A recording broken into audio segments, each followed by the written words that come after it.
तो हेलो बच्चों, तो कैसे हैं आप सब? आई होप बढ़िया होंगे। तो मैं अनंत गर्ग आपको पढ़ाऊंगा इंडियन इकोनॉमी। तो बच्चों, आपके बोर्ड्स आ रहे हैं, तो इंट्रोडक्शन को हम स्किप करेंगे एंड डायरेक्ट जंप करेंगे हम chapter number 3, liberalisation, privatisation and globalisation. तो स्टार्ट करने से पहले हम थोड़ा चैप्टर का ओवरव्यू लेते हैं। तो सबसे पहले हम पढ़ेंगे need of economic reforms. Economic reforms की नीड क्या है, क्यों हमें जरूरत पड़ी इकोनॉमिक रिफॉर्म्स की। Then new economic policy. इसके अंदर हम तीन तीन पॉइंट्स पढ़ेंगे: लिबरलाइजेशन, प्राइवेटाइजेशन एंड ग्लोबलाइजेशन। नहीं दिख रहा? रुक जाओ, जूम करता हूँ। देखिए, अब दिख रहा है? That's fine. ओके। तो हम सेकंड टॉपिक, थर्ड टॉपिक पढ़ेंगे हम an appraisal of LPG policy, then limitation of economic reforms, concept of demonetisation and concept of goods and service tax. इसको हम प्यार से जीएसटी बोलते हैं। तो चलिए शुरू करें। आए पहले टॉपिक आए, इकोनॉमिक रिफॉर्म्स। क्या होता है इकोनॉमिक रिफॉर्म्स, क्यों आई, कब आई, किस लिए आई? तो बच्चों, क्या होता है इकोनॉमिक रिफॉर्म्स? देखिए, एक प्रैक्टिकल एग्जांपल देता हूँ। आपके बोर्ड्स आ रहे हैं, पढ़ना स्टार्ट कर दिया, टाइम टेबल बनाया होगा, कौन सा सब्जेक्ट कौन से टाइम पढ़ना है, कितने टाइम के लिए पढ़ना है। ये किस लिए करा? अपने दोस्तों से अच्छे मार्क्स लाने के लिए, है ना? स्ट्रैटेजी बनाई होगी to achieve the objective. Objective क्या है? अच्छे मार्क्स लाना, अच्छे परसेंटेज लाना, ताकि अच्छे कॉलेज में एडमिशन हो सके आगे, है ना? ये किस लिए कर रहे हैं, किस लिए हेल्प करेगा? To handle the competition, increase the own efficiency. खुद की एफिशिएंसी बढ़ेगी ना। पेपर्स दोगे, देते रहोगे। पेपर्स के पहले भी पेपर्स दोगे, खुद के साथ पेपर्स दोगे, है ना? कॉन्फिडेंस इंक्रीज करेगा आपका, स्ट्रेस स्ट्रेस बस्टर की तरह काम करेगा। ऐसी इकोनॉमिक रिफॉर्म्स है। क्या बोलता है इकोनॉमिक रिफॉर्म्स? इकोनॉमिक रिफॉर्म्स क्या होता है? The reforms which are made by the Indian government to achieve the objective. Objective क्या थे? To compete the Indian market in the international market. Indian market को इंटरनेशनल मार्केट से compete करना, लड़ना, जूझना, ताकि हमारी जीडीपी, हमारा रुपया डॉलर्स के मुकाबले स्ट्रॉन्ग हो सके। ठीक है। अब पढ़ते हैं इकोनॉमिक रिफॉर्म्स क्या होता है, कब आई थी, क्यों आई थी। कब आई थी? 1991 में आई थी। इंडियन इंडियन गवर्नमेंट पे 1991 ने इंट्रोड्यूस करी थी इकोनॉमिक पॉलिसीज। क्या बोलते हैं इसको? New economic policy. क्या बोलता है? New economic policy. ठीक है। किस लिए आई थी? To overcome economic crisis. Economic crisis accelerate the growth rate of Indian economy. ठीक है। Okay, no problem. चलो, इसकी हिस्ट्री पढ़नी है, थोड़ी सी पढ़ लेते हैं। चलो हिस्ट्री पढ़ते हैं इसकी। इंडिया कहाँ गया था? इंडिया अप्रोचेज वर्ल्ड बैंक के पास गया था। और किसके पास गया? आईएमएफ, इंटरनेशनल मॉनेटरी फंड के पास गया। क्यों गया? 7 बिलियन का लोन लेने। ठीक है। किस लिए? Manage the crisis. 1991 से पहले क्राइसिस आए थे इंडिया में। क्राइसिस कैसे? क्राइसिस जैसे इंडिया के पास पैसा नहीं बचा अपने डेली नीड्स को फुलफिल करने के लिए। इंडिया का रुपया जो आईएनआर है वो बहुत गिर गया था, बहुत उसकी वैल्यू डाउन हो गई थी। उसको मैनेज करने के लिए, क्राइसिस मैनेज करने के लिए, इंडियन इकोनॉमी को प्रोटेक्ट करने के लिए वर्ल्ड बैंक के पास गया इंडिया। उस वहां से 7 बिलियन का लोन लिया। आगे से वर्ल्ड बैंक ने क्या शर्त रखी? शर्त रखी है कि आपको फॉरेन मार्केट के लिए अपनी इंडियन इकोनॉमी खोलनी पड़ेगी, ओपन द मार्केट। क्यों? ताकि फॉरेन कंपटीशन इंडिया में आए, फॉरेन प्रोडक्ट्स इंडिया में आए। क्यों? देखा, लिखा हुआ ना, open the economy by removing the restrictions private sector पे से। ठीक है। लिबरलाइज करना होगा इंडिया को। क्यों? ताकि फॉरेन मार्केट इंडिया में एस्टेब्लिश हो सके। ठीक है। नेक्स्ट, क्या होता है न्यू इंडियन पॉलिसी? तीन टाइप, दो टाइप के होते हैं: stabilise measure and structural reforms. ठीक है। स्टेबलाइज मेजर और स्ट्रक्चरल रिफॉर्म्स। क्या होता है स्टेबलाइज मेजर? तो बच्चों, स्टेबलाइज मेजर क्या होता है? याद रखना तीन बातें इसमें। तीन बातें कौन सी? पहला, शॉर्ट टर्म है। ठीक है, short term stabilise measure, short term measure. ठीक है। देन सेकंड बात, दो बातें कि किस लिए यूज होता है ये। किस लिए यूज होता है? पहली बात, to correct the weakness. Weakness किसकी? बीओपी की, बैलेंस ऑफ पेमेंट की। कैसे? Maintaining foreign reserves. Foreign reserves क्या होते हैं? Gold, dollars, dirhams. दिरम्स क्या होता है? दुबई की करेंसी है, दिरम्स। तो foreign reserve in simple words क्या हो गया? आरबीआई के पास फॉरेन करेंसी कितनी पड़ी है, कितने रिजर्व पड़े हैं। रिजर्व्स किस लिए चाहिए होते हैं? रिजर्व इसलिए चाहिए होते हैं ताकि जो इंडियन रुपए के वैल्यू वो मेंटेन रहे। जितना ज़्यादा रिजर्व्स उतने ज़्यादा इंडियन रुपए की वैल्यू हाई। ठीक है, उतना ज़्यादा इंडियन रुपए महंगा। ठीक है, देखिए अब नोट्स देखते हैं। पहला, शॉर्ट टर्म मेजर। ठीक, then correct the weakness. Weakness किसकी? बीओपी में। कैसे कैसे मेंटेन करेंगे? By sufficient foreign exchange reserves. बताया ना रिजर्व्स क्या होता है। ठीक है, सेकंड बात, प्राइजेस राइज होते हैं उनको कंट्रोल करने के लिए। क्या बोला मैंने? पहला, short term measure. Second, BOP को मेंटेन करेंगे by maintaining foreign reserves, foreign exchange reserves. Third third point क्या था? Keeping rising prices in limit. ठीक है, जो बढ़ते प्राइसेस हैं उनको कंट्रोल में रखना। नेक्स्ट बच्चों, स्ट्रक्चरल रिफॉर्म्स। स्ट्रक्चरल रिफॉर्म्स क्या होता है? इसमें भी तीन बातें याद रखनी है। क्या होता है? लॉन्ग टर्म मेजर होता है structural reforms, long term measure. ऊपर क्या था? स्टेबलाइजेशन। स्टेबलाइजेशन मतलब शॉर्ट टर्म, स्टेबल स्टेबल मतलब शॉर्ट टर्म, स्ट्रक्चर मतलब लॉन्ग टर्म। इसमें दो बातें याद रखेंगे। कौन सी दो बातें? पहली बात, किस लिए हेल्प करता है ये? एफिशिएंसी को कंट्रोल करने के लिए, इंक्रीजिंग द एफिशिएंसी, एफिशिएंसी को बढ़ाने के लिए। ठीक है, सेकंड पॉइंट क्या है? सेकंड पॉइंट, इंटरनेशनल कॉम्पिटिटिवनेस को इंडिया में लाने के लिए। कैसे? रिजिडनेस को कम करेंगे। जो इंडिया गवर्नमेंट में रिजिडनेस थी उसको कम करने के लिए। कैसे कम करेंगे? आगे मेजर्स तय हुए हैं। एलपीजी पॉलिसी लेके आए हैं ताकि रिजिडनेस कम कर सके। ठीक है, ओके, थ्योरी पढ़ते हैं इसकी थोड़ी सी। देखिए, लॉन्ग टर्म मेजर, पहला पॉइंट, इसलिए improving efficiency, efficiency of the economy. फिर इंक्रीजिंग इंटरनेशनल कॉम्पिटिटिवनेस, कैसे इंक्रीज करेंगे? Removing rigidness. रिजिडनेस कैसे रिमूव कर सकते हैं? लिबरलाइजेशन, प्राइवेटाइजेशन, ग्लोबलाइजेशन लाके, एलपीजी लाके। ठीक है, चलो अब स्टार्ट होगा मेन टॉपिक। ये सब छोटे मोटे टॉपिक्स थे, अब स्टार्ट होगा मेन टॉपिक।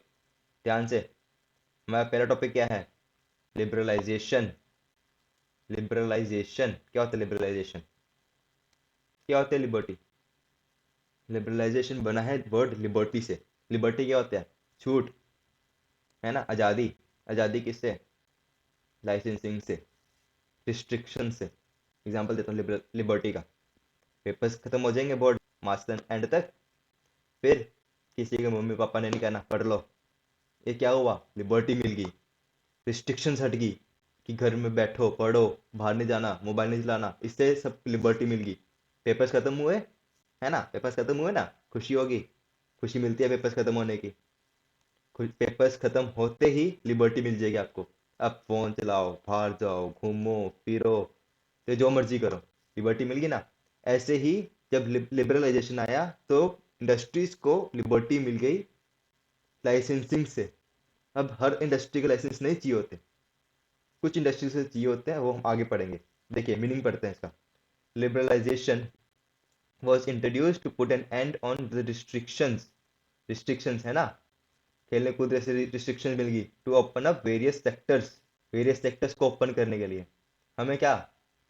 रिस्ट्रिक्शन हट गई। अब कोई भी कंपनी कभी भी बन सकती है, अब कभी भी घूमने जा सकते हो, कोई रोक टोक नहीं अब।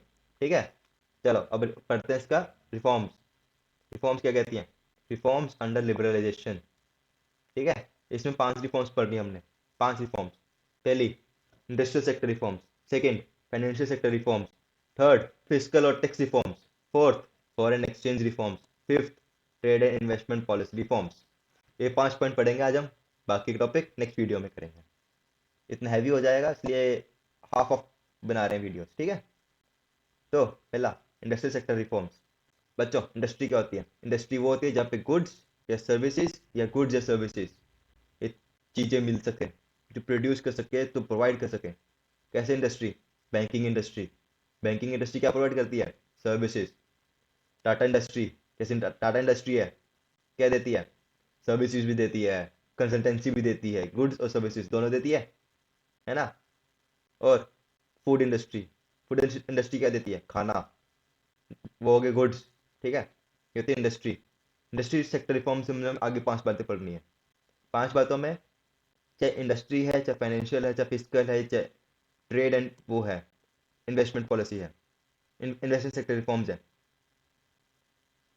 इन सब में हमने सिर्फ दो बातें बतानी है, पहले क्या था, अब क्या है। पहले कब, पहले प्रायर प्रायर टू 1991 पहले क्या था, और अब क्या चल रहा है। ठीक है, इन सारे पॉइंट्स हमने सिर्फ दो बातें बतानी है, प्रायर और नाउ। ठीक है, पहला पढ़ते हैं हम, abolition of industrial licensing. Abolition क्या होता है, हटाना, किसी चीज को हटाना। इंडस्ट्रियल लाइसेंसिंग क्या, लाइसेंस इंडस्ट्री बनाने के लिए, है ना। किसी ने ड्राइविंग लाइसेंस बनाया यहाँ पे, देखे ड्राइविंग लाइसेंस के फॉर्मेलिटीज कितनी होती हैं। पहले पहले बनता है लर्निंग लाइसेंस, लर्निंग लाइसेंस को पहले देना पड़ता है test, oral test, written test, है ना। उसके बाद आता है ड्राइविंग लाइसेंस। ड्राइविंग लाइसेंस के लिए क्या चाहिए होता है, डीएल के लिए, परमानेंट डीएल के लिए पहले हमने कार टेस्ट देना पड़ता है। हम इसको कितने कॉम्प्लेक्स हो जाता है, नहीं बना तो नेक्स्ट टाइम ट्राई करो, फिर ट्राई करो, है ना। डेट्स लगती रहती हैं अगर नहीं बना एक बार में, कितना कॉम्प्लेक्स स्ट्रक्चर हो गया। ऐसी ही प्रायर टू 1991 इतना ही कॉम्प्लेक्स स्ट्रक्चर था, बट ये सब था गवर्नमेंट के हाथ में, है ना। गवर्नमेंट के हाथ में होएगा तो सब कुछ मुश्किल होएगा, गिने चुने लोगों को देगी गवर्नमेंट। तब 1991 में ये था कि बहुत रेयर लाइसेंस प्रोवाइड करती थी गवर्नमेंट। जो लाइसेंसिंग थी ना बच्चों, लाइसेंसिंग बहुत मुश्किल से प्रोवाइड होती थी। लाइसेंसिंग के लिए जैसे कंपनी खोलनी है, कंपनी बंद करनी है, कंपनी में कोई ऑल्टरेशन करनी है, कंपनी में कितने गुड्स बनेंगे, ये सब लाइसेंस से ही बिकने। सारा कुछ ना गवर्नमेंट डिसाइड करती थी कि कौन सा प्रोडक्ट बनेगा, कौन सी इंडस्ट्री में बनेगा, कैसे बनेगा, कितने बनेंगे, number of products, quantity of product, ये सब पहले गवर्नमेंट डिसाइड करती थी। ये जिससे कि इसको बहुत ज़्यादा कॉम्प्लेक्सिटी आ गई थी इंडस्ट्रीज में, कि नहीं भाई हम नहीं करेंगे काम, इतने कॉम्प्लेक्स स्ट्रक्चर में हम तो नहीं कर सकते काम। तो 1991 के बाद इंडस्ट्रियल लाइसेंसिंग हट गई, कुछ इंडस्ट्रीज पे रह गई जो बहुत ही कॉम्प्लेक्स थी, जो बहुत डेंजरस इंडस्ट्रीज थी, उन पे रह गई लाइसेंसिंग। तो पढ़ते हैं हम क्या था। तो 1991 से पहले क्या था, एंटरप्रेन्योर्स थे जिनको गवर्नमेंट से परमिशन लेनी पड़ती थी। गवर्नमेंट से परमिशन लेनी पड़ती थी किस लिए, स्टार्ट करने के लिए, क्लोज करने के लिए, कितने गुड्स प्रोड्यूस होंगे, अमाउंट ऑफ गुड्स प्रोड्यूस, इस सब के लिए गवर्नमेंट से लाइसेंसिंग लेनी पड़ती थी। गवर्नमेंट लाइसेंस देती थी as per the scales of the universities. ठीक है, जिससे ये बहुत कॉम्प्लेक्स थे, हो गए थे लाइसेंसिंग लेने। ठीक है, तो एलपीजी के बाद क्या हुआ, licensing was abolished, industrial licensing abolish हो गए। किस कौन से प्रोडक्ट्स पे रह गए, एक्सेप्ट अल्कोहल इंडस्ट्रीज पे रह गए, सिगरेट इंडस्ट्रीज पे लाइसेंसिंग चाहिए। हैजार्डियस केमिकल्स, वो केमिकल्स जो बहुत हार्मफुल है, उन पे रह गए।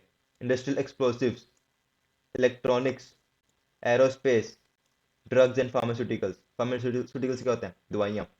इन सारी चीज़ों के लिए, 7 इंडस्ट्रीज के लिए लाइसेंसिंग अभी भी चाहिए होते हैं। कौन से industries, alcohol, cigarette, hazardous chemicals, industrial explosives, electronics, aerospace, drugs and pharmaceuticals. ठीक है, तो इसमें हमने क्या पढ़ा एबोलिशन में, पहले लाइसेंसिंग बहुत कॉम्प्लेक्स थे, हर चीज़ के लाइसेंसिंग चाहिए होते थे, बट अब नहीं चाहिए होते, अब सिर्फ 7 इंडस्ट्रीज चाहिए होते, अब सिर्फ 7 इंडस्ट्रीज चाहिए होते लाइसेंसिंग। ठीक है, next, decrease in role of public sector. Public sector क्या, गवर्नमेंट सेक्टर, पढ़ा है ना। पब्लिक सेक्टर क्या, गवर्नमेंट सेक्टर। ठीक है, गवर्नमेंट सेक्टर का रोल डिक्रीज कर रहा है। लाइक बिफोर 1991 पहले सिर्फ एक सिम चलता था, यानी क्या चीज, हाँ, BSNL। कौन सा, BSNL। जब LPG आया, तब कौन से आ गए, एयरटेल। एयरटेल आ गया ना, एयरटेल आया। अब जियो आया, अब उससे पहले वोडाफोन, आइडिया, डोकोमो, इतने सारे सिम्स आ गए, कंपटीशन बढ़ गया, BSNL के प्राइस गिर गए, है ना। मोनोपोली हट गई, प्राइवेट सेक्टर की मोनोपोली हट गई। ऐसे ही हम काफी इंडस्ट्रीज से, जो प्राइवेट सेक्टर है वो उसने अपना हाथ पुल बैक कर लिया। कैसे देखिए, पढ़ते आगे क्या हुआ। 1991 प्राइवेट सेक्टर को अलाउड नहीं था बिफोर 1991 कि मेजर इंडस्ट्रीज में कंट्रोल करें। देखा ना, मेजर इंडस्ट्रीज में कंट्रोल करना सिर्फ गवर्नमेंट का काम था, प्राइवेट सेक्टर को इतना अलाउड नहीं था, है ना। ठीक है, जिससे कि वो आगे नहीं आ सकते। नेक्स्ट क्या हुआ, 1991 के बाद क्या हुआ, प्राइवेट सेक्टर को अलाउड हो गया to participate in the growth of objectives. अब एटॉमिक एनर्जी रहेगी। बताओ, ट्रेन चलती हैं, वो गवर्नमेंट के अलावा कोई और चला सकता है? बताओ, नहीं चला सकता ना। That industry is still with government. Government के अलावा कोई और नहीं चला सकता, जितने मर्जी पैसे हो जाए, गवर्नमेंट के अलावा कोई और नहीं चला सकता। एरोप्लेन चलते हैं ना, एरोप्लेन बहुत कंपनीज है, सारी प्राइवेट कंपनीज है ना। अब तो एयर इंडिया बिकी, अब सारी प्राइवेट होगी। अब सिर्फ दो इंडस्ट्रीज रह गई हैं गवर्नमेंट के पास, बिकॉज ये बहुत ही कॉम्प्लेक्स इंडस्ट्रीज हैं, जैसे एटॉमिक एनर्जी। अगर प्राइवेट सेक्टर को दे दी एटॉमिक एनर्जी बनाने के लिए, सेक्टर पास एक अपना ना रूल आ जाता है कि भाई हम तो बनाएंगे, कर लो जो करना है। ज्यादा बना दी, ज्यादा प्रोडक्शन होगी उसकी, ज्यादा सेल होगी, वॉर ज्यादा होंगी, है ना। वॉर ज्यादा होने की वजह से सारी इकोनॉमी डिस्ट्रॉय हो जाएगी। ठीक है, तो ऐसे प्रोजेक्ट्स अभी भी पब्लिक सेक्टर के पास ही है, जैसे एटॉमिक एनर्जी, रेलवे ट्रांसपोर्ट, है ना। ठीक है, चलो next point. D reservation of production. Production किसके द्वारा? Bye small scale industries. D reservation मतलब, रिजर्वेशन मतलब रिजर्व करके रखना एक चीज को। डी रिजर्व करना मतलब कि उसको रिजर्वेशन से हटा दिया। स्मॉल स्केल इंडस्ट्रीज क्या? जो इंडस्ट्रीज जो बहुत छोटे लेवल पे काम करती हैं। जैसे पहले इतना ग्रोथ नहीं थी, पेपर इंडस्ट्रीज की, पेपर इंडस्ट्री थी, पेपर बैग बनाने की। तब इतना पेपर बैग्स नहीं बनते, अखबार के कागज में लपेट दिया, है ना। पहले अपने फादर से पूछना, अपने मदर से पूछना कि वो जो पुरानी चीजें थी ना, वो किसी पॉलिथीन में नहीं आती थी, वो आती थी कट्टों में। कट्टे किसके? चीनी के कट्टे हो गए, आटे के कट्टे हो गए, ये पहले कट्टे बनते थे। उसके बाद अखबार चले, अखबार में रैप करके। कभी पपीता लाए हो? पपीता पहले अखबार में रैप करते हैं आज भी। क्यों? ताकि वो प्रोटेक्ट करे। पॉलिथीन में नहीं पाते इतना, पहले अखबार में रैप करेंगे, उस पर पाएंगे पॉलिथीन में। तो तो गवर्नमेंट ने ना पहले रिजर्व करके रखा था कि ये चीज स्मॉल स्केल इंडस्ट्री ही बनाएगी। कुछ गुड्स स्मॉल स्केल इंडस्ट्रीज के लिए, कुछ एरिया स्मॉल स्केल इंडस्ट्रीज के लिए रिजर्व करके रखे थे। बट आफ्टर 1991 सारे रिजर्वेशंस हट गए कि अब कोई भी इंडस्ट्री कहीं भी सेटल हो सकती है, कोई डिफरेंस नहीं रहेगा। देखिए, पढ़िए क्या क्या लिखा है। 1991 में कुछ गुड्स जो सिर्फ स्मॉल स्केल इंडस्ट्रीज में ही प्रोड्यूस हो सकते थे, बट अब रिजर्वेशन हट गई। अब कोई भी गुड कहीं भी प्रोड्यूस हो सकता है। Now many goods produced by small scale industry has been reserve. मतलब कि कोई भी गुड कहीं भी कोई भी इंडस्ट्री में बन सकता है। कितनी बड़ी इंडस्ट्रीज बन जाती हैं पेपर इंडस्ट्रीज की, कितने बड़े बड़े इंडस्ट्रियलिस्ट बन गए पेपर बेच बेच के, है ना। तो ठीक है, next, price determination by market forces. पढ़ा होगा आपने, 11th का टॉपिक है, बचपन से पढ़ते आ रहे हैं। तो मार्केट फोर्सेस क्या होता है? हाँ, demand and supply forces. Demand and supply कैसे डिटरमाइन करते हैं मार्केट प्राइस? जहाँ डिमांड एंड सप्लाई कर्व एक दूसरे को इंटरसेक्ट करते हैं, बनते हैं क्रॉस। जहाँ पे क्रॉस बन गया, क्वांटिटी वो प्राइस, है ना। पहले नहीं ऐसा होता था। पहले होता था गवर्नमेंट डिसाइड करती थी कि कौन से प्रोडक्ट पे कौन कितना प्राइस लगेगा, है ना। चलो पढ़ते हैं 1991 से पहले प्राइस फिक्सेशन बाय गवर्नमेंट। देखा, पहले गवर्नमेंट सारा प्राइस डिटरमाइन करती थी, बट अब डिमांड एंड सप्लाई फोर्सेस, ठीक है, अब गवर्नमेंट नहीं कर सकती कुछ, डिमांड एंड सप्लाई फोर्सेस ही करेंगी जो करेंगी। ठीक है, चलो next point. Import of capital goods. क्या होता है कैपिटल गुड्स? पहले तो इंपोर्ट क्या होता है? सर हमें तो इंपोर्ट भी नहीं पता। चलो, इंपोर्ट होता है किसी चीज को, किसी गुड को बाहर वाली कंट्री से अपनी कंट्री में लेके आना। क्या हो गया? टू, जैसे हमने अमेरिका से इंडिया में गुड इंपोर्ट कराया, मंगाया, उसको कहते हैं इंपोर्ट। एक्सपोर्ट क्या हो गया? हमने इंडिया से अमेरिका में गुड्स भेजा, export. Import of capital goods. Capital goods क्या होते हैं? Goods which are use to form capital, like खरीदी प्लांट एंड मशीनरी खरीदी, क्यों? पैसा बनाने के लिए। पैसे कैसे बनेगा? उसमें रॉ मटेरियल को प्रोसेस करके, उस मशीन में रॉ मटेरियल को प्रोसेस करके फाइनल आउटपुट मिलेगा। उसको फाइनल आउटपुट जब हम बेचेंगे मार्केट में, हमें पैसा मिलेगा। तो कैपिटल गुड क्या हो गया? वो plant and machinery which is use for further production. तो देखते हैं क्या बोलते हैं 1991 से पहले। रिस्ट्रिक्शंस थी इंपोर्ट करने के लिए कुछ कैपिटल गुड्स पे, ठीक है। अब फ्रीडम है, कुछ भी कहीं भी से इंपोर्ट करो, ठीक है। चलो खत्म, टॉपिक खत्म, ठीक है। हमने क्या बातें पढ़ी उसमें? Abolition of industrial licensing, decrease in role of public sector, reservation of production by small scale industry, determination by market forces, fifth import of capital goods. Next topic, next reforms, financial sector reforms. Finance क्या? पैसा। Finance क्या? पैसा। पैसे में क्या? Cash, banks. कहाँ से आएगा? आरबीआई से आएगा। कौन है अपेक्स बैंक? आरबीआई। क्या करेगा आरबीआई? पैसा छापेगा। कौन छापता है? आरबीआई छापता है ना। तो मतलब सारा ये रिलेटेड है बैंक से। फाइनेंस मतलब सारा बैंक। क्या? RBI. Role of RBI. Second, establishment of private sector banks. Then foreign investments, setting up of new branches. New branches किसकी? बैंक्स की। तो क्या है रोल आरबीआई का? अदर देन नोट छापना। पढ़े ना? अरे अभी पढ़ के आया हो ना मैक्रो इकोनॉमिक्स में। Role of RBI to determine the SLR ratio, CRR ratio और रिवर्स रेपो रेट, ठीक है। चलो पढ़ते हैं क्या था। देखिए 1991 से पहले फिक्स करता था interest rate structure. Interest rate कैसा? लोन का इंटरेस्ट, सीआरआर का इंटरेस्ट, एसएलआर का interest, repo rate, reverse repo rate, सारा फिक्स करता है, अभी भी करता है। बट एक और डिफरेंस आया इसमें, जो कमर्शियल बैंक है वो कंसल्ट करते थे आरबीआई से, मतलब उनको करना पड़ता था, ठीक है, फाइनेंशियल मैटर्स पे। बट अब क्या है?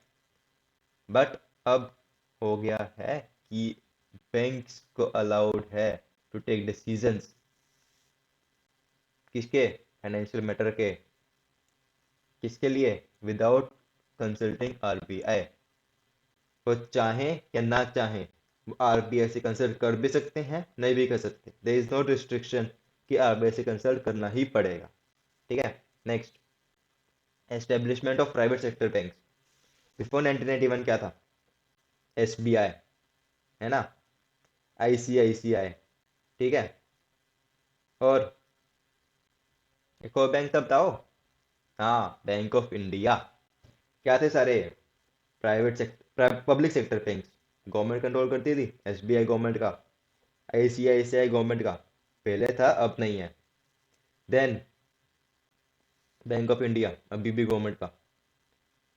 मतलब ये एलपीजी से पहले ना प्राइवेट सेक्टर बैंक्स को इतना अलाउड नहीं था, इतनी रिलैक्सेशन नहीं थी कि प्राइवेट सेक्टर अपने बैंक एस्टेब्लिश कर सके। क्यों? पहला रीज़न, उन पर उतना पैसा नहीं था। दूसरा रीज़न, गवर्नमेंट उनको आगे ही नहीं आने देती थी, ठीक है। और अब क्या है? एक्सिस बैंक, हाँ, एचडीएफसी बैंक। देन अब तो आईसीआईसीआई भी प्राइवेट सेक्टर बैंक हो गया, आईडीबीआई बैंक, है ना। देखते हैं 1991 से पहले पब्लिक सेक्टर को इम्पोर्टेंस दी जाती थी, प्राइवेट सेक्टर को नहीं एनकरेज करते थे, गवर्नमेंट नहीं आगे आने देती थी। बट अब क्या है? अब क्या है? प्राइवेट सेक्टर बैंक्स एस्टेब्लिश हो रहे हैं। क्या हो रहे हैं? Private sector bank establishment of private sector banks, foreign banks भी आ रहे हैं इसमें प्राइवेट सेक्टर में। फॉरेन बैंक कौन सा था? City bank. City bank is a foreign bank, याद रखना। Next, foreign investment.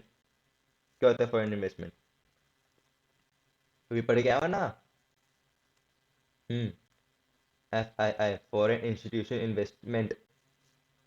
जो फॉरेन से हमारे पास पैसा आता है, जो फॉरेन के लोग, फॉरेन की इंडस्ट्रीज, फॉरेन की बिजनेसेस इकोनॉमी में इन्वेस्ट करते हैं। इंडियन इकोनॉमी क्या आ गया? इंडिया के बिजनेसेस, इंडिया के बंदे जो इनमें इन्वेस्ट करते हैं। ठीक है, क्या था? फॉरेन इन्वेस्टमेंट 1991 से पहले रिस्ट्रिक्ट थी। ठीक है, रिस्ट्रिक्शन। बट अब क्या है? फॉरेन इन्वेस्टमेंट 74% के अराउंड इंक्रीज हो चुकी है ना। FII, foreign institution investments, merchant banks, mutual funds, examples हैं सब FII के। अब वो इन्वेस्ट करते हैं इंडिया में। और इस इन्वेस्ट करने से क्या होता है? इन्वेस्ट करने से क्या होता है? फॉरेन लोगों ने हमें डॉलर्स दिए, उससे क्या हुआ? फॉरेन एक्सचेंज रिजर्व बढ़ा इंडिया के पास। उससे क्या हुआ? रिजर्व बढ़ने से हमारी करेंसी की वैल्यू स्ट्रांग हुई। जहां हमारा $1 80 रुपये का बिकता था, अब वो $1 75 का हो गया। एग्जाम्पल है, सीरियस मत लेना इसको, एग्जाम्पल है कि अगर फॉरेन रिजर्व इंडिया में आएगा, फॉरेन एक्सचेंज इंडिया में आएगा, तो जो 80 का डॉलर था वो 75 का डॉलर मिलेगा, 75 का डॉलर मिल जाएगा। इससे हमें करेंसी स्ट्रांग होती है। ठीक है, next, setting up of new branches. किसकी ब्रांचेस? बैंक्स की ब्रांचेस।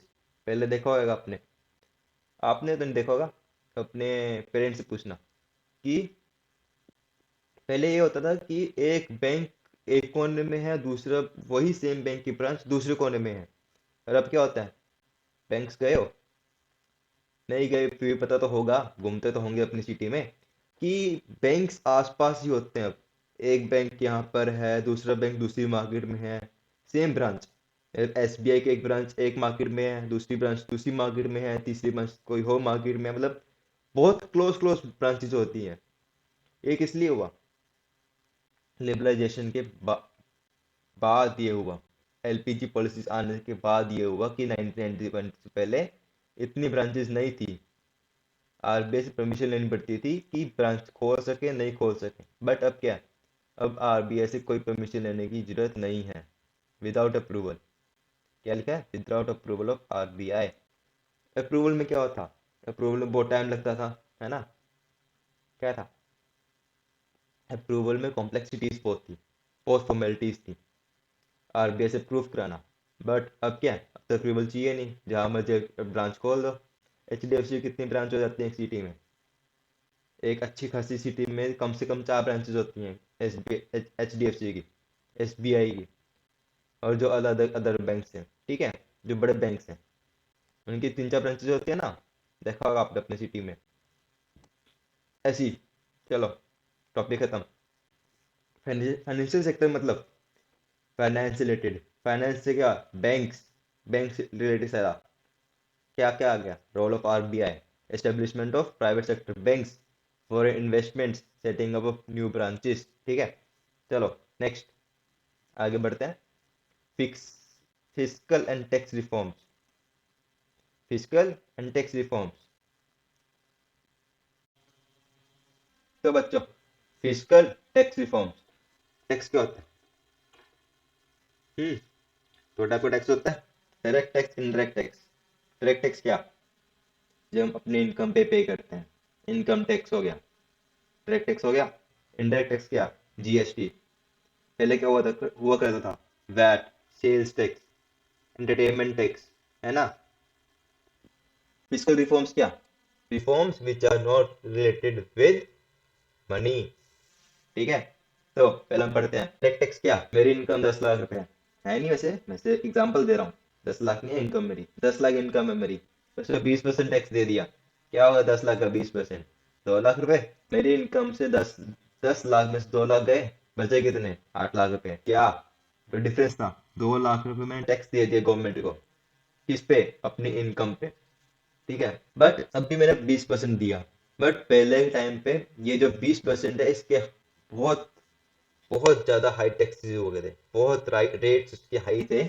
इसकी वजह से अपने लोग अपनी इनकम हाइड करते थे। क्यों? ताकि कम से कम टैक्स जाए। देखिए, physical reforms prior to 1991, continuously increase in direct taxes. ठीक है, किस क्या हुआ? इनकम हाइड करने लगे लोग। किस पे लगता है डायरेक्ट टैक्स? इनकम पे individual, profit of business enterprises, है ना, इन पे टैक्स लग गया। अब क्या है? अब जो रेट्स हैं वो लो हो गए थे आफ्टर 1991, एलपीजी के बाद, continuously reduction in direct taxes. ठीक है, पहले क्या था देखो, responsible of tax evasion. Tax evasion क्या होता है? टैक्स इवेजन होता है टैक्स को हाइड करना। किससे? गवर्नमेंट से। अपने इनकम पूरी ना दिखाना। ठीक है, बस यही है इसमें कि अब कॉन्टिन्यूसली डिक्रीज हो गए हैं टैक्स रेट्स, जिससे कि जो गवर्नमेंट को है 99% टैक्स मिल जाता है। हाँ, बाकी 1% जो करप्ट लोग हैं वो नहीं देते। तो next, reforms of indirect taxes. Indirect taxes क्या? हम टैक्स, जो टैक्स हम देते हैं इनडायरेक्टली गवर्नमेंट को, लाइक बिस्किट खरीदा, ठीक है, बिस्किट खरीदा ना, उस पर क्या लिखा होता है? कि उसका पैक देखा है? 10 वाला बिस्किट खरीदा हमने, उसका पैक देखा है पीछे से? उस पर लिखा होता है इंक्लूसिव ऑफ ऑल टैक्सेस, लिखा होता है ना, मतलब इनडायरेक्ट टैक्स, जीएसटी उसमें एडेड है। जीएसटी होगा ना, अब तो पहले क्या था? पहले था वैट, वैल्यू एडेड टैक्स। अब क्या हो गया? जीएसटी ना। ऐसी देखो, पहले था, क्यों नहीं इम्पोज होता था? पहली बात, रिफॉर्म्स है ना, मतलब रिफॉर्म्स क्या, बहुत कॉम्प्लेक्स स्ट्रक्चर हमने अप्लाई तो कर दिया, इनडायरेक्ट टैक्स हमने चीजों पर लगा दिया, बट उसको कलेक्शन का कोई वो सोर्स नहीं था। बंदों ने दिया, बस मिडिल मैन बीच में खा गए, गवर्नमेंट को रिसीव ही नहीं हुआ, रिकवर ही नहीं हुआ। देखो, कॉम्प्लेक्सिटीज थी इम्पोजिंग में इनडायरेक्ट टैक्स की, और रिकवरिंग में भी कॉम्प्लेक्सिटीज थी। अब क्या? अब गवर्नमेंट ने एफर्ट्स मारे, जो टैक्स सब कमोडिटीज पे लगाने लग गए। ठीक है, कमोडिटीज कैसे? फूड इंडस्ट्री, बिस्किट का एग्जांपल दिया ना मैंने पहले, बिस्किट का, है ना, तो बिस्किट पे इंक्लूसिव ऑफ ऑल टैक्सेस, 10 रुपए की चीज है उसमें टैक्स इंक्लूडेड है। चिप्स खरीदे 20 रुपए के, उसमें टैक्स इंक्लूडेड है। समझे? कमोडिटीज पे लाने लगे। ब्यूटी प्रोडक्ट्स हैं, फेशियल खरीदा, फेशियल पैक के ऊपर जो रेट लिखा होता है 2,000 रुपये 3,000 रुपये, उसमें टैक्स इंक्लूडेड है ऑलरेडी, इंक्लूसिव। अब उन्होंने इंक्लूड कर दिया प्राइस रेट में, एमआरपी में, कि इसमें direct tax, indirect tax included होगा, जीएसटी इंक्लूडेड होगा। ठीक है, चलो next, tax paying procedure. Tax paying procedure क्या? गवर्नमेंट को टैक्स पे कर देंगे जो हम, उसका प्रोसीजर क्या? प्रोसीजर है, पहले ना कोई डिफाइंड प्रोसीजर नहीं था, बहुत कॉम्प्लेक्स स्ट्रक्चर था एक टैक्स पेइंग का, जिससे कि ना लोग अपना टैक्स बचाने की सोचते थे। क्यों? क्योंकि लोग उस कॉम्प्लेक्सिटीज में फंसना ही नहीं चाहते थे। अब क्या है? अब तो बहुत आसान हो गया टैक्स पे करना, अलग अलग स्लैब्स बन गई, है ना, अलग अलग स्लैब्स बन गई, इतने से इतने तक कोई टैक्स नहीं है, अगले 2.5 लाख पे, 2.5 लाख पे इतना परसेंट, अगले 2.5 पे इतना परसेंट। अब सब डिफाइन हो गया कि कौन से इनकम वाले लोग कौन कितने टैक्स पे करेंगे। देखिए, 1991 से पहले वेरी कॉम्प्लेक्स स्ट्रक्चर था, किसी को पता ही नहीं था प्रोसीजर क्या है टैक्स पेमेंट का। ठीक है, अब जो टैक्स पेयर्स हैं उनके लिए प्रोसीजर बन गए, सिंप्लीफाई कर दिए प्रोसीजर, डिफाइन कर दिए कि कौन सी इनकम के लोग कितना टैक्स देंगे, कितना सब टैक्स देंगे, कितना एडवांस टैक्स देंगे, एंड अदर जो टैक्सेस होते हैं आगे पढ़ेंगे टैक्सेस, बीकॉम पढ़ेंगे, बीकॉम करेंगे तो उसमें आएगा टैक्सेस का। Next, GST. हाँ भाई, सबसे कॉमन टॉपिक, सबसे इंपॉर्टेंट टॉपिक, जीएसटी। क्या होता है जीएसटी? Indirect tax. इसमें क्या क्या आता है? VAT, service tax, central tax. कौन कलेक्ट करता है? तीन टाइप के होते हैं ना GST. IGST, SGST, CGST. CGST and SGST लगता है इंटर स्टेट में, आईजीएसटी लगता है इंटर स्टेट में। हाँ पता है, शाबाश। तो नेक्स्ट, क्या कब आया पार्लियामेंट में? 2016 में। कब आया? 2016 में पास हो पार्लियामेंट में, पार्लियामेंट में आया। ठीक है, इनडायरेक्ट टैक्स को सिंप्लीफाई करने के लिए। क्यों आया था? इनडायरेक्ट टैक्स को सिंप्लीफाई करने के लिए। वैट में ये हुआ करता था कि एक हमने लगा दिया वैट, जहां जब जब उसकी वैल्यू बढ़ेगी तब तब तो उस पर टैक्स लगेगा। रॉ मटेरियल से इंटरमीडिएट गुड बना तब टैक्स लगा, इंटरमीडिएट से फाइनल बना तब टैक्स लगेगा, फाइनल से कंज्यूमर पास गया तब टैक्स लगेगा। जहां जहां उसकी वैल्यू वैल्यू बढ़ रही है वहां वहां टैक्स लगेगा। बट जीएसटी नहीं होता ऐसे। जीएसटी जो लगता है ना, वो एंड प्रोडक्ट लगता है, फिनिश गुड पे लगता है। ठीक है, तो इम्प्लीमेंट कब हुआ था? 1 जुलाई 2017। क्यों?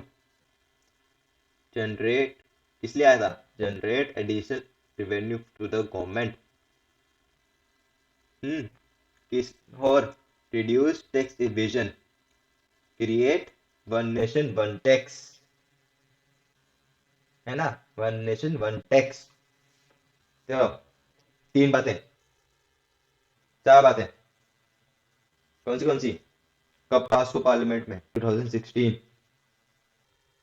ठीक है, इम्प्लीमेंट कब हुआ? 1 जुलाई 2017। क्या एम क्या थे? Generate additional revenue for the government. Then second, reduce tax evasion. पता है ना टैक्स इवेजन क्या होता है? टैक्स को छुपाना, टैक्स की चोरी। Then third, create one nation one tax. चलो, टॉपिक खत्म। मैंने फिजिकल टैक्स रिफॉर्म्स में क्या हमने पढ़ा? किससे रिलेटेड होएगा? टैक्स से रिलेटेड होएगा सारा। Reduction in direct taxes, reforms of indirect taxes, simplification of tax paying procedure, then GST, goods and service tax. चलो, next topic, foreign exchange reforms. Foreign exchange क्या? फॉरेन एक्सचेंज क्या बताया पहले starting में? Foreign exchange मतलब बाहर की currency कितनी है हमारे पास। हमारे पास मतलब आरबीआई। आरबीआई कितने फॉरेन एक्सचेंज है, कितने फॉरेन करेंसी के, कितने अमाउंट ऑफ डॉलर्स है, कितने अमाउंट ऑफ दिरहम्स है, कितने अमाउंट ऑफ यूरोज हैं, अलग अलग कंट्रीज के अलग अलग करेंसी कितनी है हमारे पास। इसमें हम दो बातें पढ़ेंगे। पहला, devaluation of rupee, then determination of foreign exchange rate. Devalue मतलब उसकी वैल्यू गिर जानी। 91 से हमने स्टार्टिंग में क्या पढ़ा था? क्राइसिस थे इंडिया में, जिसकी वजह से लोन लेना पड़ा हमें वर्ल्ड बैंक से। वर्ल्ड बैंक से लोन किस में मिलेगा? डॉलर्स में मिलेगा। कौन ऑपरेट करता है? वर्ल्ड पावर ऑपरेट करती है ना। जितना ज्यादा डॉलर उतनी ज्यादा रुपए की वैल्यू कम। तो 1991 से पहले बहुत ज्यादा इफेक्ट हुआ हमारा इंडियन रुपी। क्या बोलता है? 1991 से पहले बैडली इफेक्ट हुआ था बीओपी। बीओपी क्या? Balance of payment. आउटफ्लो ज्यादा हुआ, इनफ्लो कम हुआ, है ना, जिसकी वजह से क्या हुआ? इंडियन रुपी की वैल्यू गिर गई, है ना। Revaluation refers to reduction in the value of domestic currency in relation to foreign currency. ठीक है, हम पढ़ेंगे अब determination of foreign exchange rate. हमने अभी थोड़ी देर पहले पॉइंट पढ़ा था, एक price determination by market forces. उसमें क्या पढ़ा था हमने? पहले कौन डिटरमाइन करता था? गवर्नमेंट। और 1991 के बाद मार्केट फोर्सेस। बिल्कुल सेम पॉइंट है यार, ये देखो। पहले कौन कौन कंट्रोल करता था? Government.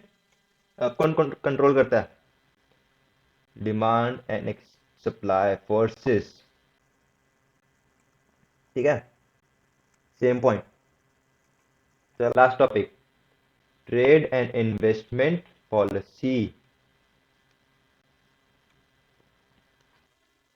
The most important topic. ठीक है, ट्रेड क्या? बच्चों, ट्रेड क्या? हाँ, doing the business. Doing the business, business क्या? Buying and selling of goods on the regular basis is known as trade. Trade क्या? खरीदना और बेचना चीजों को। किसी से खरीदा, किसी को बेचा। किस पे? रेगुलर बेसिस पे, डेली। ये नहीं कि एक दिन खरीदा एक दिन बेच दिया, फिर एक साल के बिजनेस बंद, फिर अगले साल खरीदा बेचा ना। ये बिजनेस नहीं हुआ, ट्रेड नहीं हुआ। ट्रेड हुआ हर रोज, डेली। किसी से खरीदा, किसी को बेचा। इन्वेस्टमेंट क्या हो गया? Investing the money in return of the money. मतलब नहीं समझाया, समझाता हूँ। इन्वेस्टमेंट, इन्वेस्टमेंट मतलब कहीं ऐसी जगह पैसा लगाना जहां से रिटर्न में पैसा वापस आए। क्या हो गया? इन्वेस्टमेंट। इसमें हमने चार बातें पढ़नी है। कौन सी चार बातें सर? ये बात, dismantling of quantitative restrictions on import and exports। क्या? dismantling of quantitative restrictions on import and export। Quantitative क्या? क्वांटिटी। क्वांटिटी क्या? कितना हम इंपोर्ट कर सकते हैं, कितना हम एक्सपोर्ट कर सकते हैं। डिसमेंटलिंग क्या? हटाना, डिसमेंटल करना, डिस्ट्रॉय करना। Then reduction in tariff rates. Then third point, removal of licensing procedure for imports। Then last, removal of export duties। ये तो नहीं। पहले ना कुछ रिस्ट्रिक्शंस थी इंपोर्ट एंड एक्सपोर्ट्स पे। इंडिया ने अपनी मार्केट क्लोज करके रखी थी, ताकि जो गवर्नमेंट है ना, वो ये चाहती थी कि ना हमारे पास कोई गुड्स आए, फॉरेन गुड्स आए, ना हमारे पास से कोई गुड्स जाए। क्यों? इंपोर्ट से क्या होएगा?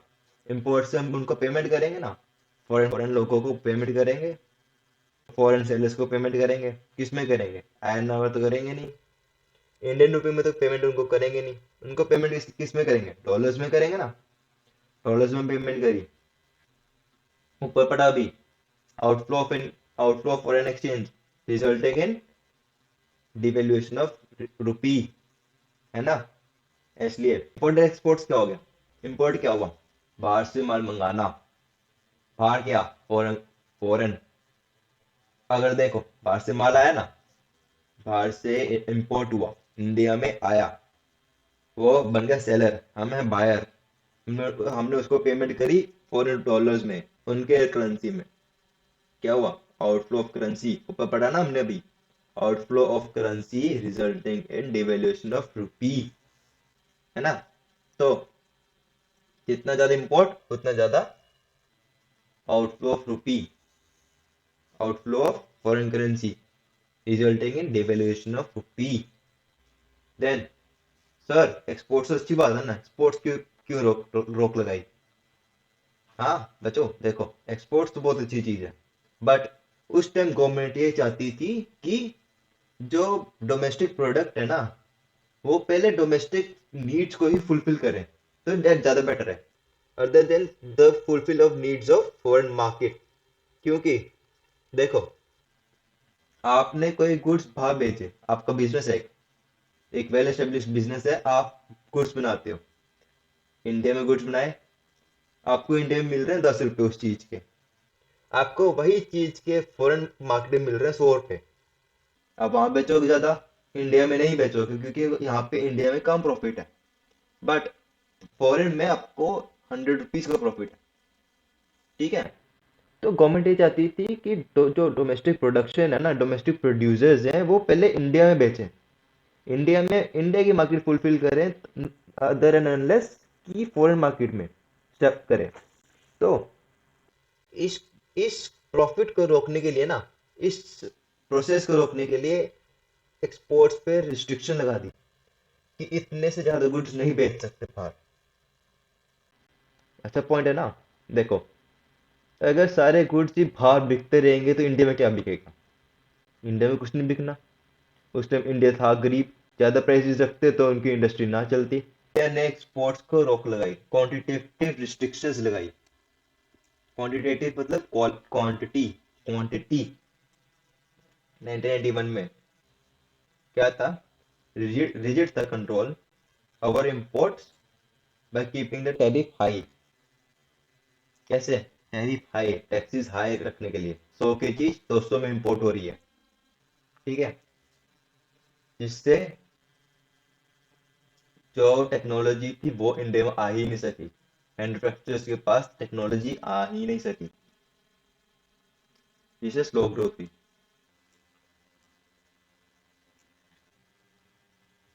ठीक है।